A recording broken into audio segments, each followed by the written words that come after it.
Bengaluru police ने chain snatching के कई मामलात में मतलूब एक मुलजिम को गिरफ्तार कर लिया है और 52 लाख से जायद मालियत के सोने के जेवरात और एक 2 पहिया गाड़ी बरामद कर ली है।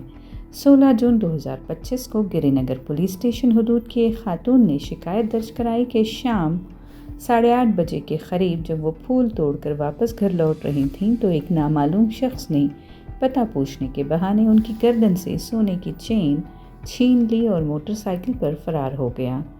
छीना झपटी की शिद्दत की वजह से खातून सड़क पर गिर पड़ी और उन्हें सर पर चोट आई है।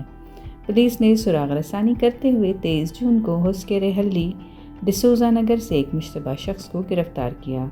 पूछताछ के दौरान उसने चेन स्नैचिंग का एतराफ़ कर लिया। तफ्तीश के दौरान 541 ग्राम सोना हैदराबाद और केरला के पलक्कड़ शहर की ज्वेलरी दुकानों से बरामद किया गया है।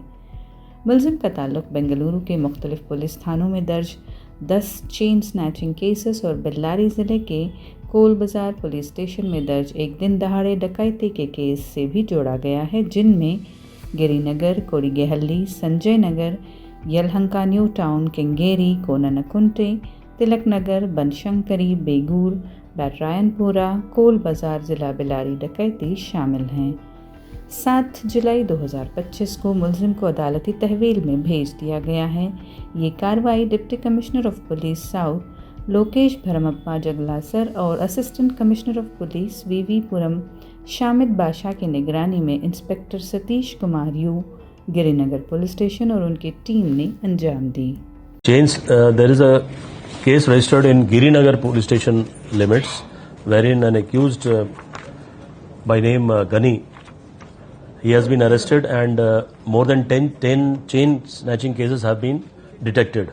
They have been these chain snatchings were in the city police station, in the Bangalore city police limits in various stations.